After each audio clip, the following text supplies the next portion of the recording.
Hello friends, कैसे हैं आप सभी। मैं विकास मौर्य एक बार फिर से आप सभी का स्वागत करता हूं अपने English channel basic English coaching में। दोस्तों, जैसा कि आप मेरे पिछले वीडियोस में कुछ प्रीपोजिशन, अति महत्वपूर्ण प्रीपोजिशन पढ़ चुके हैं, तो उसी क्रम में मैं आगे बढ़ते हुए आज 10 प्रीपोजिशन आपको फिर से पढ़ाने वाला हूँ। इसमें प्रीपोजिशन है, आप देख सकते हो यहाँ पे लिखा है बिफोर। बिफोर मीन्स होता है से पहले या से पूर्व। आफ्टर, इनका प्रयोग कंजक्शन के रूप में और प्रीपोजिशन दोनों के रूप में होता है। ठीक है, तो बिफोर यानी से पहले से पूर्व, आफ्टर यानी के बाद या के पश्चात प्रीपोजिशन के तौर पर इनका प्रयोग होने वाला है। ठीक है, ऑल ओवर यानी समस्त में या पूरे में, से पूरे भारत में, समस्त दुनिया में, इस तरह से। ठीक है, या थ्रू आउट मतलब भर, थ्रू आउट मतलब भर यानी जीवन भर, साल भर, महीने भर, भर शब्द आ जाता है लास्ट में। बिहाइंड मीन्स होता है कि पीछे, नियर मतलब के पास, बिसाइड मतलब के निकट या के बगल में, बियॉन्ड मतलब से परे या के परे हो सकता है, एक्सेप्ट मतलब को छोड़कर या के बजाय, और टुवार्ड्स मतलब होता है की ओर। तो इन सभी प्रीपोजिशन का प्रयोग आप इस वीडियो में, एक सिंगल वीडियो में आप पढ़ने जा रहे हो। लेकिन इसको पढ़ाने से पहले मैं आपसे निवेदन करता हूं कि अगर आप मेरे चैनल में नए हैं तो प्लीज़ मेरे चैनल को सब्सक्राइब कर लीजिए और बेल आइकन को भी हिट करना ना भूलें, ताकि मेरे आने वाले वीडियोज आपको हमेशा मिलते रहे। ठीक है, तो चलिए चलते हैं प्रीपोजिशन पर। ठीक है, तो यहाँ पे सबसे पहले काम के बाद तुम कहाँ जाओगे, तो यहाँ पे ये प्रीपोजिशन का पार्ट है, यानी काम के बाद। काम के बाद तुम कहाँ जाओगे, और ये सेंटेंस है तुम कहाँ जाओगे, जो कि सिंपल फ्यूचर है, फ्यूचर इंडेफिनिट में है, जिसको आप बना सकते हो आराम से अगर टेंस जानते हो तो यहाँ पे कहाँ की अंग्रेजी सबसे पहले लिखेंगे व्हेयर। ठीक, सबसे पहले क्वेश्चन वर्ड हम लिखेंगे व्हेयर। अब जाओगे कौन, तुम, इसके साथ विल लग जाएगा, व्हेयर विल। फिर सब्जेक्ट लिखेंगे यू, व्हेयर विल यू, जाओगे यानी गो। तो यहाँ पे देखिए सेंटेंस बन गया, तुम कहाँ जाओगे, व्हेयर विल यू गो। अभी प्रीपोजिशन है काम के बाद, तो के बाद जिसके लिए आता है, आया है, उसके आगे लिखा जाएगा, यानी काम के बाद, तो के बाद यहाँ पे आ जाएगा आफ्टर वर्क, यानी आफ्टर वर्क। तो इस तरह से प्रीपोजिशन काम करता है। Where will you go after work, यहाँ पे आप देख सकते हो ये प्रीपोजिशन है आफ्टर। अब अगला है मैं 10 बजे से पहले घर लौट आऊँगा। 10 बजे से पहले यानी वहाँ पे प्रीपोजिशन है से पहले। ठीक है, तो मैं 10 बजे से पहले घर लौट आऊँगा, कौन लौट आएगा, मैं यानी आई। आई के साथ यहाँ पे सेल लगेगा, या अगर बहुत ही दृढ़ता का बात हो रहा है तो आप विल लगा सकते हैं, आई विल। अब लौटना की अंग्रेजी रिटर्न, आई विल रिटर्न। मैं लौट आऊँगा, कहाँ लौट आऊँगा, घर यानी होम। लौट आऊँगा की अंग्रेजी रिटर्न लिखेंगे, तो आई शैल रिटर्न होम। अब 10 बजे से पहले की अंग्रेजी यहाँ पे बिफोर लगा देंगे, बिफोर। तब हम ये लिखेंगे 10 बजे यानी 10 ओ क्लॉक, 10 ओ क्लॉक। एक चीज़ इसमें ध्यान रखिए गाइस कि यहाँ पे से पहले पूरा अंग्रेजी बिफोर हो जाएगा, आपको से की अंग्रेजी नहीं लिखनी है। तो यहाँ पे आप प्रीपोजिशन देख रहे हो बिफोर, यहाँ पे प्रीपोजिशन बिफोर हो गया। ठीक है, आगे देखते हैं, राहुल एक पेड़ के पीछे छिप गया। तो यहाँ पे आप देख सकते हो बिहाइंड मतलब के पीछे होता है। तो इसमें प्रीपोजिशन का जो पार्ट है वो ये है, एक पेड़ के पीछे। ठीक है, तो यहाँ पे प्रीपोजिशन है और ये पूरा सेंटेंस है, राहुल छिप गया। हाइड मतलब छिपना, एक ऐसी क्रिया है जिसके बाद रिफ्लेक्सिव प्रोनाउन यानी him self, her self, my self, your self, ये सब लगता है। ठीक है, छिप गया कौन, राहुल। राहुल यहाँ पे लिख दिए हम। अब छिपना की अंग्रेजी हाइड होता है, उसका सेकंड फॉर्म लिख देंगे हिड, यानी राहुल हिड यानी छिप गया, और राहुल के साथ निजवाचक सर्वनाम हिमसेल्फ लिख देंगे हम यहाँ पे। चूँकि गाइस हाइड एक ऐसा क्रिया है जिसके साथ निजवाचक सर्वनाम himself, my self, her self ये सब लिखा जाता है।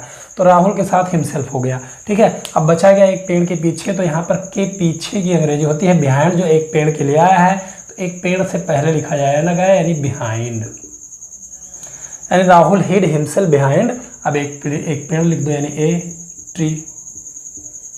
तो Rahul hid himself behind a tree. अब यहाँ पे आपका प्रीपोजिशन यहाँ पे क्या है, बिहाइंड है। ठीक है, तो ये प्रीपोजिशन है। बच्चा अपनी माँ के पास एक मेज के बगल में खेल रहा था, यहाँ पे आप 2 प्रीपोजिशन पाएंगे। देखिए माँ के पास, तो के पास की अंग्रेजी गाइस आप देख सकते हो यहाँ पे नियर मैंने बताया है। तो माँ के पास, अपनी माँ के पास, तो ये पूरा प्रीपोजिशन पार्ट है। और एक मेज के बगल में, तो यहाँ पे एक प्रीपोजिशन पाओगे के बगल में। तो के बगल में की अंग्रेजी यहाँ पे लिखी है बिसाइड, ठीक है। तो इसको हम बनाएंगे बच्चा खेल रहा था, पहले ये ट्रांसलेशन बना लेते हैं यहाँ पे इतना, द चाइल्ड,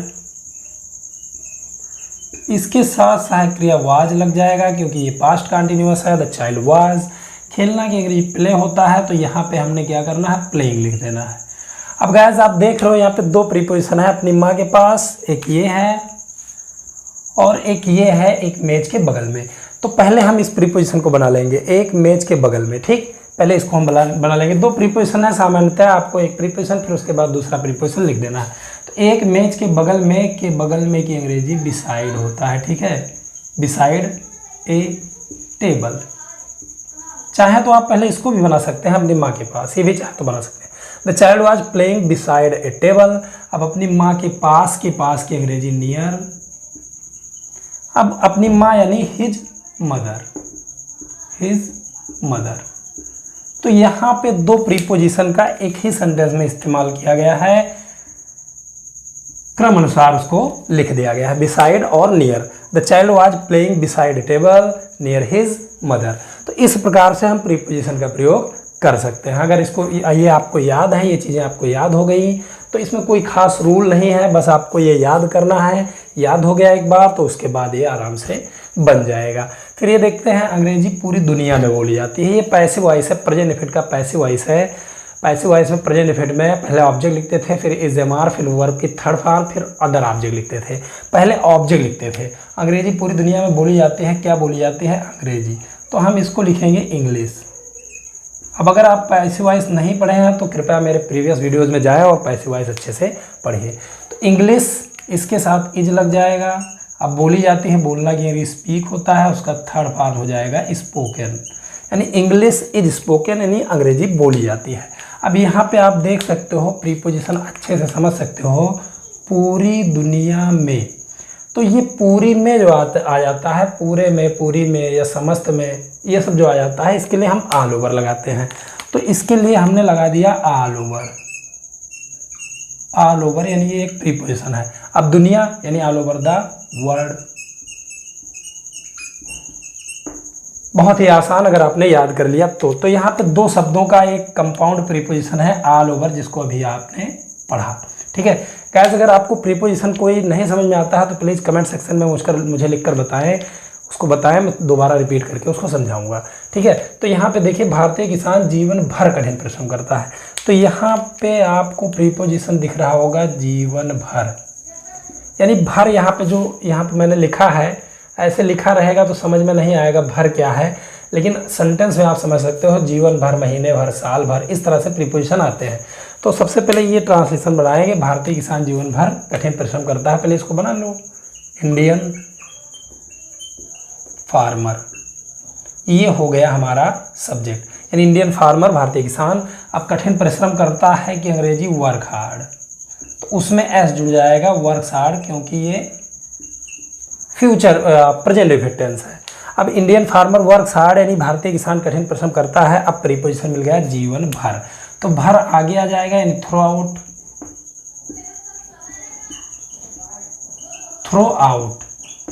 अब जीवन थ्रू आउट द लाइफ, तो यहाँ पे हम लिख देंगे लाइफ। तो आपका जो प्रीपोजिशन है इस वाक्य में वो है थ्रू आउट, ठीक है। तो गाइज यहाँ पे मैंने आपको 6 एग्जाम्पल्स बताए, कुछ 6 प्रीपोजिशन इसमें आ गया, कुछ और भी मैं एग्जाम्पल्स और समझाना चाहता हूँ ताकि प्रीपोजिशन आपको समझ में आ जाए। अगर आपको समझ में नहीं आता है तो प्लीज़ कमेंट सेक्शन में मुझे बताएं, मैं उसको किसी तरह और समझाने की कोशिश ज़रूर करूँगा, ठीक है। तो आइए कुछ चलते हैं कुछ और एग्जाम्पल पे।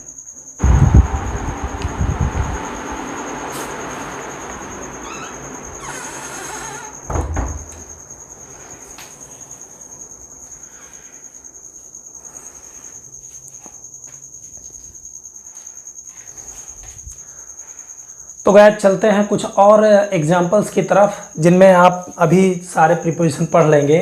प्रीपोजिशन की आपको बस हिंदी याद होनी चाहिए और ट्रांसलेशन आप आराम से बना सकते हो।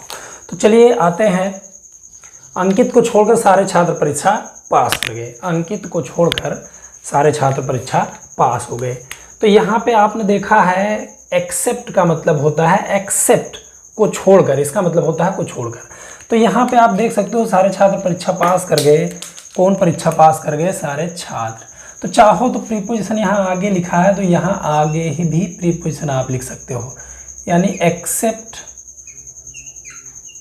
अंकित, ये हो गया प्रीपोजिशन, आगे ही लिख दिया गया कामो लगाकर। ठीक है, एक्सेप्ट अंकित यानी अंकित को छोड़कर इतना आपने रचना कर दिया। अब सारे छात्र परीक्षा पास कर गए। कौन पास कर गए? सारे छात्र, यानी ऑल द स्टूडेंट्स। परीक्षा पास करना की अंग्रेजी होता है पास थ्रू द एग्जामिनेशन। कुछ ऐसे फ्रेजल वर्ब भी हैं जिसमें प्रीपोजिशन जो लगी होती है वही लगनी चाहिए, उसके साथ कोई दूसरा प्रीपोजिशन नहीं आता है, तो उसको हम फ्रेजल वर्ब कहते हैं। फ्रेजल वर्ब भी जो है इसके प्रीपोजिशन के अंतर्गत ही आता है, तो इसको आप वीडियो में लगातार बने रहेंगे तो आप धीरे धीरे सभी चीज़ों को जान जाएंगे। तो यहाँ पे सारे छात्र यानी ऑल द स्टूडेंट्स पास्ड, यहाँ पे पास्ट इंडेफिनिट है तो past through, past through, THROUGH, passed through. अब हम लिख देंगे द एग्ज़ाम, या पूरा आप लिख सकते हो एग्जामिनेशन। तो ये बन गया आपका। ठीक है, except Ankit all the student passed through the examination. Pass के साथ थ्रू लगता है अगर एग्जाम आए तो। परीक्षा पास करना या परीक्षा में पास होना की अंग्रेजी पास थ्रू द एग्जामिनेशन होता है। ठीक है, चलिए इस सेंटेंस पे आते हैं। वह जंगल की ओर जा रहा था, लेकिन उपरोक्त सेंटेंस में आपने पाया कि इसमें प्रीपोजिशन है एक्सेप्ट। ठीक है, तो इसका मतलब हो गया को छोड़कर। चलिए इसमें देखते हैं, वह जंगल की ओर जा रहा था। कौन जा रहा था? वह, ही। अब इसके साथ हम वाज लिखेंगे क्योंकि आप देख रहे हो ये पास्ट कंटिन्यूअस है। ही वॉज गोइंग, वह जा रहा था। अब हम ये लिख देंगे जंगल की ओर। तो की ओर की अंग्रेजी आप यहाँ देख रहे हो, की ओर या की तरफ की अंग्रेजी होता है टुवार्ड्स। तो गाइस हम यहाँ पे लिख देंगे की ओर की अंग्रेजी towards. He was going towards, अब हम लिख देंगे जंगल यानी द फॉरेस्ट। ये हो गया आपका, बन गया ये सेंटेंस। तो आप देख रहे हो कि प्रीपोजिशन का जो प्रयोग है वो एक ही तरह से होता है, कुछ खास नहीं है, बस आपको उसको याद कर लेना है। से की ओर किसके लिए आया है? जंगल के लिए आया है, तो हम उसी के पहले टुवार्ड्स लगा देंगे और सेंटेंस को बना लेंगे। वह जंगल की ओर जा रहा था यानी he was going towards the forest. तो यहाँ पे आपने प्रीपोजिशन पढ़ लिया टुवार्ड्स। ठीक है, जो यहाँ पे लिखा हुआ है की ओर या की तरफ, चाहे जो है उसको लिखेंगे। अब बढ़ते हैं इस सेंटेंस पे। तुम मेरी समझ से परे हो, तुम मेरी समझ से परे हो। ठीक है, तो कौन मेरी समझ से परे हो? तुम यानी यू। अब यू के साथ हमने क्या करना है? आर लगा देना है, यू आर। अब देखिए आपको प्रीपोजिशन यहाँ पे मिल गया मेरी समझ से परे। तो से परे किसके लिए आया है ये आपको पता करना है। से परे आया है मेरी समझ के लिए, तो उसी से पहले हम लिख देंगे। अब से परे या के परे की अंग्रेजी यहाँ पे आप लिखा है बियॉन्ड होता है, तो बियॉन्ड यहाँ पे लिख दिया जाएगा। तो यहाँ पे हम लिखेंगे बियॉन्ड, यू आर बियॉन्ड। अब मेरी समझ यानी माई अंडरस्टैंडिंग, समझ की अंग्रेजी होता है अंडरस्टैंडिंग, काफ़ी बड़ा शब्द है। तो you are beyond my understanding, तो मेरी समझ से परे हो। अब यहाँ पे आपने प्रीपोजिशन पढ़ा बियॉन्ड। ठीक है, यह फिल्म वास्तविकता से परे है, तो यहाँ भी वही प्रीपोजिशन आया है वास्तविकता से परे। तो से परे की अंग्रेजी हम बियॉन्ड लिखेंगे, लेकिन पहले इस सेंटेंस को बनाएंगे। वास्तविकता से परे क्या है यह फिल्म, तो यह सब्जेक्ट होगा, इसको हम लिखेंगे दिस मूवी। मूवी या फिल्म कुछ भी लिख देंगे। अब इसके साथ इज लिखेंगे। अब यहाँ पे देख सकते हैं आप वास्तविकता से परे किसके लिए आया है? वास्तविकता से के लिए आया है, तो बियॉन्ड लिखेंगे उससे पहले ही, बियॉन्ड। अब वास्तविकता यानी reality, this movie is beyond reality, ये वास्तविकता से फिल्म परे है। अगला देखते हैं, छोटा बच्चा बाजार की तरफ क्यों जा रहा है। ये वैसे तो है इंट्रोगेटिव सेंटेंस, लेकिन इसमें जो प्रीपोजिशन है वो ये है बाजार की तरफ, और उससे पहले आपने प्रीपोजिशन का प्रयोग किया बियॉन्ड का। ठीक है, तो छोटा बच्चा बाजार की तरफ क्यों जा रहा है, सबसे पहले इसको हम बनाएंगे, इंट्रोगेटिव सेंटेंस बनाएंगे, क्योंकि ये इंट्रोगेटिव है। क्योंकि अंग्रेजी सबसे पहले हम लिखे व्हाई। अब जा रहा है कौन? छोटा बच्चा, उसके साथ ही लग जाएगा व्हाई इज, तब हम लिखेंगे द स्मॉल चाइल्ड, ये सब्जेक्ट हो गया। Why is the small child. अब जा रहा है, सबसे पहले क्रिया लिख देंगे, गो, उसमें आईएनजी जोड़ देंगे, गोइंग। तब हम ये लिखेंगे बाजार की तरफ। तो की तरफ या की ओर की अंग्रेजी टुवार्ड्स होता है, जो इसको आपने यहाँ पे पढ़ा। तो इसका हम प्रयोग करेंगे टुवार्ड्स। टुवार्ड्स, अब इसको बाजार लिख देंगे, यानी द मार्केट। तो ये सेंटेंस आपका बनकर तैयार हो गया और प्रीपोजिशन इसमें आपने देखा टुवार्ड्स। तो इससे पहले वाली वीडियोस में मैंने 11 प्रीपोजिशन पढ़ाए थे, इसमें 10 यानी टोटल 21 प्रीपोजिशन हो गए। प्रीपोजिशन का सिलसिला भी गाइस खत्म नहीं हुआ है। उम्मीद करता हूं कि ये जो प्रीपोजिशन है आपको अच्छी तरह से समझ में आ गया है। अगले वीडियोस में भी कुछ ऐसे ही प्रीपोजिशन, इंटरेस्टिंग प्रीपोजिशन के साथ मैं हाजिर होऊंगा। लेकिन गाइस जाने से पहले मैं आपसे रिक्वेस्ट करूंगा तो प्लीज़ मेरे चैनल को सब्सक्राइब कर लीजिए और बेल आइकन को भी दबा दीजिए। वीडियो अगर पसंद आया है तो वीडियो को लाइक कर दीजिए और सोशल साइट्स पर हो सके तो शेयर कर दीजिए। इस वीडियो में बस इतना ही। शेष धन्यवाद।